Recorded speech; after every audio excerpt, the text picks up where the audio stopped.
Hi everyone, ఈరోజు క్యాప్సికమ్తో స్పెషల్గా ఒక ఫ్రై చేయబోతున్నానండి. ఇలా ఒక క్యాప్సికమ్ని 2 భాగాలుగా ఇలా కట్ చేసుకోవాలి.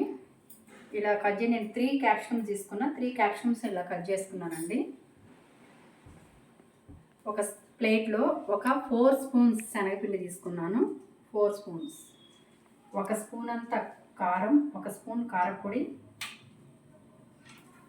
1 స్పూన్ సాల్ట్, 2 స్పూన్స్ జీలకర్ర.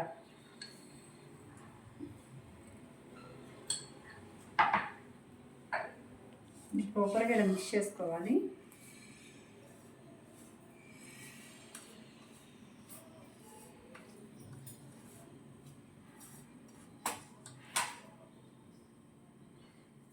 ఇలా ప్రాపర్గా మిక్స్ చేసుకున్న దాన్ని వీటిలోకి ఇలా పెట్టుకోవాలండి. ప్రాపర్గా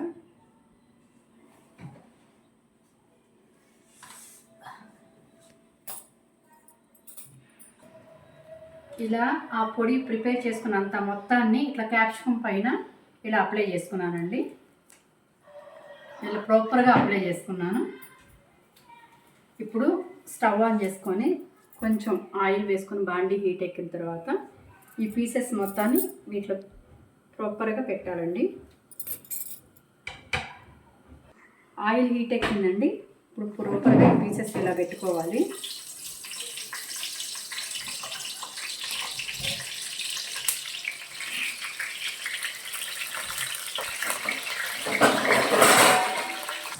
టోటల్గా ఇవి మళ్ళీ తిప్పుకోవాలండి. ఫ్రంట్ బ్యాక్ ఇలా తిప్పుకొని కాల్చుకోవాలి. ఇలా వేయించుకున్న వాటిని సైడ్కి తీసి పక్కన పెట్టుకున్నానండి. నెక్స్ట్ ఒక పెద్ద సైజ్ అంత ఆనియన్ తీసుకొని ఈ ఆయిల్లోనే ఫ్రై చేసుకొని కొంచెం సాల్ట్, పసుపు వేసుకొని ఫ్రై చేసుకుంటున్నాను.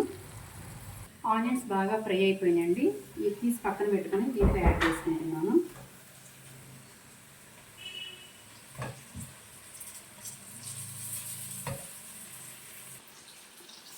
ఇంకా దంచి పెట్టుకున్న వెల్లుల్లి కారం అండి, పైన ఒక 2 స్పూన్లు చల్లుకున్నాను.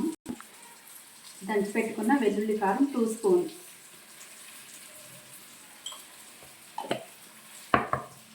కొంచెం కొత్తిమీర,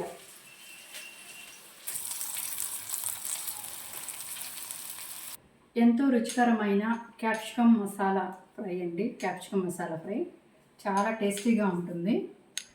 క్యాప్సికమ్ స్టఫ్డ్ మసాలా అండి, చాలా టేస్టీగా ఉంటుంది సైడ్ డిష్గా.